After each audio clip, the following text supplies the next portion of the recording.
APSC గురించి జగన్ గారు ఇచ్చినటువంటి ఉద్యోగాలు ఏపీఎస్సీలో ఇచ్చినటువంటి ఉద్యోగాల్లో అవినీతి జరిగింది అనేటువంటిది మీరు చెప్తున్నారు కదా. అవినీతి జరిగిందని మీరు చెప్పేటప్పుడు మీరు అధికారంలో ఉన్నారు కదా, ఇప్పుడు మీరు దీని మీద ఎంక్వైరీ చేసి సిబిఐ ఎంక్వైరీ చేయండి. ఇప్పుడు దీంట్లో డిఎస్సిలో సిబిఐ ఎంక్వైరీ చేయండి, అలాగే ఏపీఎస్సీలో జరిగినటువంటి దాని మీద కూడా అవతాపం జరిగాయి సార్, కాబట్టి సిబిఐ ఎంక్వైరీ చేయండి. ఎవరైనా ఏంటో అక్కడే జరుగుతుంది కదా. మీకు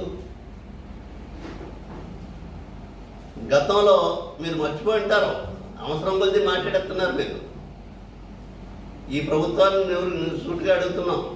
గతంలో దూల్పాల్ నరేంద్ర గారు సీనియర్ శాసనసభ్యులైనటువంటి బుచ్చి చౌదరి గారిని ఈ ఏపీఎస్సీకి సంబంధించినటువంటిది ఒక క్వశ్చన్ వేశారు అసెంబ్లీ ఏర్పడిన తర్వాత. అసెంబ్లీలో వేసినటువంటి క్వశ్చన్కి ఏ విధమైనటువంటి మరి తప్పు జరగలేదనేటువంటిది ప్రభుత్వం తరపుని ఈ రాష్ట్ర ముఖ్యమంత్రిగా సమాధానం చెప్పడానికి ముఖ్యమంత్రి తరపున సమాధానం చెప్పినటువంటి ఆయన ఫైనాన్స్ మినిస్టర్ గారు సమాధానం చెప్పారు. ఏ విధమైనటువంటి తప్పులు జరగలేదనేటువంటిది సమాధానం చెప్పారు. ఇది గతంలో ఏపీఎస్సీలో తీసినటువంటి ఉద్యోగాల్లో తప్పులు జరగలేదని సమాధానం చెప్పారు. ఒక వ్యక్తి హైకోర్టుకి వెళ్ళి కేసు వేస్తే హైకోర్టుకి వేసినటువంటి కేసులో ఈ రాష్ట్ర ప్రభుత్వం తరపుని అడ్వకేట్ జనరల్లో ఏ విధమైనటువంటి పొరపాటు జరగలేదని చెప్పేసి హైకోర్టులో సమాధానం చెప్పడం జరిగింది. మరి ఎలా ఏదో జరిగిపోయింది అనేటువంటిది ఒక స్క్రీన్ పెట్టి ఆ స్క్రీన్ మీద రకరకాల సినిమా చూపించారు అసెంబ్లీలో. ఓకే, మేమేం కాదంటలేదు, తప్పు జరిగిందని మీరు అంత బలంగా చెప్పేటువంటి పరిస్థితుల్లో ఉన్నారు కాబట్టి దీని మీద మీరు సిబిఐ ఎంక్వైరీ చేసి ఏపీఎస్సీ మీద చేయండి, అలాగే డిఎస్సి మీద చేయండి. రెండింటి మీద కూడా సిబిఐ ఎంక్వైరీ చేయండి. ఎవరినైనా నిర్దోషులో ఎవరు దోషులు అనేటువంటిది అక్కడ తేలుతుంది. నిన్న జగన్మోహన్ రెడ్డి గారు మా నాయకుడు కూడా అదే మాట్లాడాడు కదా.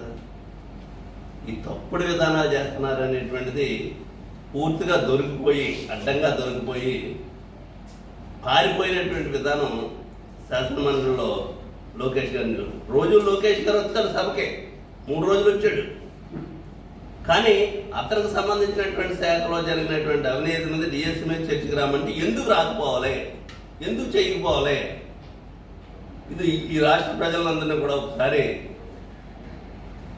మీరు ఆలోచన చేయాలి, విజ్ఞప్తితో ఆలోచన చేయాలి, ఏం జరుగుతుంది అనేటువంటిది ఒక్కసారి మీరు ఆలోచిస్తారని చెప్పేసి ఈ రాష్ట్ర ప్రజానీకానికి విజ్ఞప్తి చేస్తూ, ఇక ఈ రాష్ట్రంలో ఉన్నటువంటి రైతుల సమస్య చాలా ఇబ్బందులు పడుతున్నారు. ఈ నీరు లేనటువంటి రైతులకి నీరు ఇవ్వలేమని చెప్పేసి వాళ్ళు పెట్టుబడి పెట్టేసి ఊడుకులు ఊడ్చేసి ఇంచుమించు ఎకరానికి 8,000 రూపాయలు 10,000 రూపాయలు ఖర్చు పెట్టిన తర్వాత నీరు ఇవ్వలేమనేటువంటి చెప్తున్నారు. మీకున్నటువంటి ఫోర్కాస్ట్ ప్రకారంగా వర్షాలు పడతాయా లేదా, నీరు ఎంతగా ఇవ్వగలుగుతాం, ఏ ప్రాంతాలకు ఇవ్వగలుగుతాం అనేటువంటిది ఇప్పుడు చెప్తున్నారు. ఇది గత 2 నెలల క్రితం చేస్తుంటే రైతులు ఇంత నష్టపోవాల్సినటువంటి పని లేదు కదా.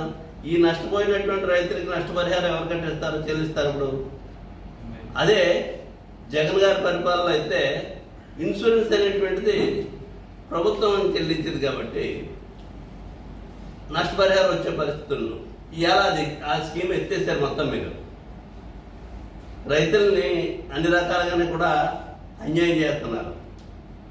పోక రైతులకి కొనే పరిస్థితి లేదు, పత్తి రైతులకి గిట్టుబాటు ధర లేదు, మిర్చి రైతులకు లేదు. అన్ని వ్యవస్థల్ని వ్యవసాయ రంగాన్ని భ్రష్టు పట్టించినటువంటి పరిస్థితి. మరి విద్యార్థులకి మీకు నిరుద్యోగ వృత్తి కల్పిస్తామని చెప్పారు, 20 లక్షల ఉద్యోగాలు ఇస్తామని చెప్పారు. ఎక్కడిచ్చారని అడుగుతున్నాం. నిరుద్యోగ వృత్తి అనేటువంటిది ఎవరికైనా ఇచ్చారా?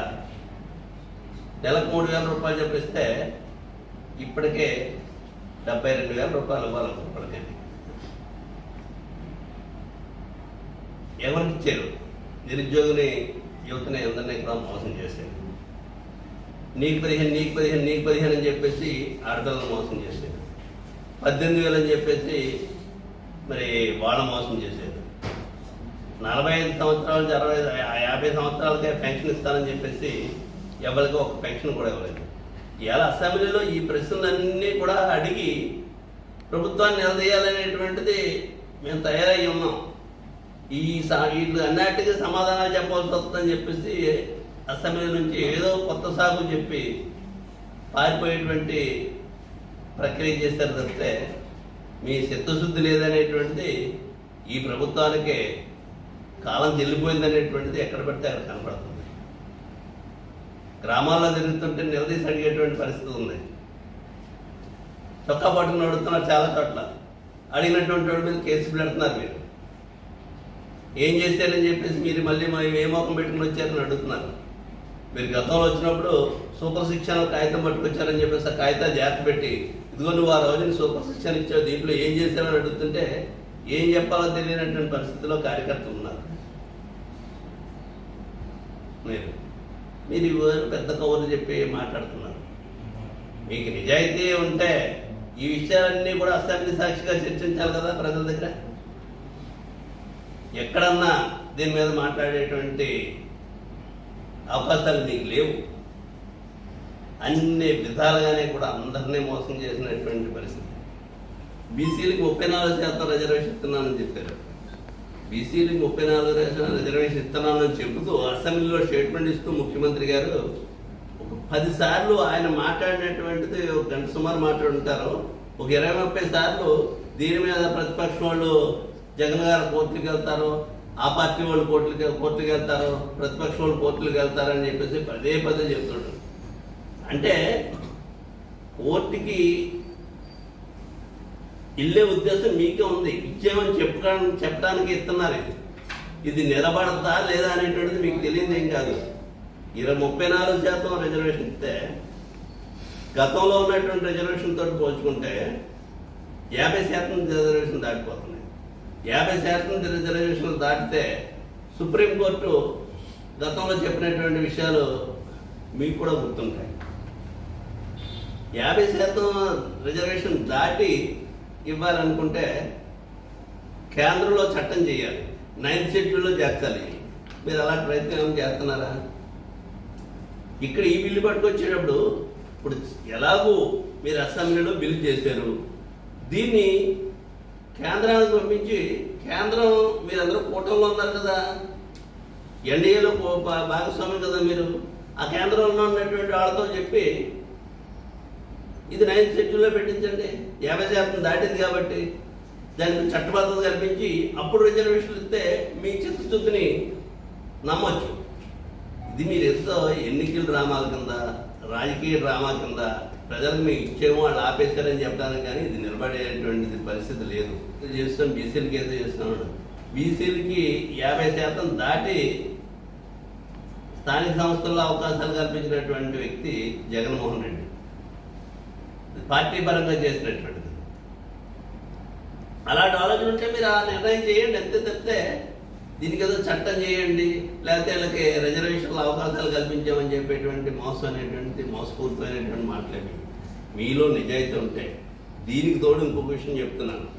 ఏదైతే మీరు కాపు రిజర్వేషన్లో గతంలో మంజునాథన్ కమిషన్ ద్వారా 5% రిజర్వేషన్ ఇస్తున్నానని చెప్పారు కదా మీరు. ఈ 5% రిజర్వేషన్ ఇస్తూ కేంద్రానికి పంపించారు కదా. ఆవేళంటే కేంద్రం మీకు వ్యతిరేకంగా ఉండొచ్చు. ఈవేళ కేంద్రం మీతో భాగస్వామ్యమే కదా. ఈ భాగస్వామి పార్టీలో మీరు చెప్పి బీసీలకు 5% రిజర్వేషన్ కల్పించేటువంటి ఏర్పాట్లు చేయండి, 9th షెడ్యూల్లో పెట్టించండి, బీసీలకు రిజర్వేషన్ కల్పించండి. తప్పకుండా ఈ జాత అంతా మీకు రుణపడి ఉంటుంది, మీకు జేజేలు పలుకుతారు. ఇది చేయకుండా మీరేదో ఆ రోజు అసెంబ్లీలో పెట్టేసి తీర్మానం చేసేసి కేంద్రానికి పంపించేసి కేసులు దురిసేసుకున్నారు.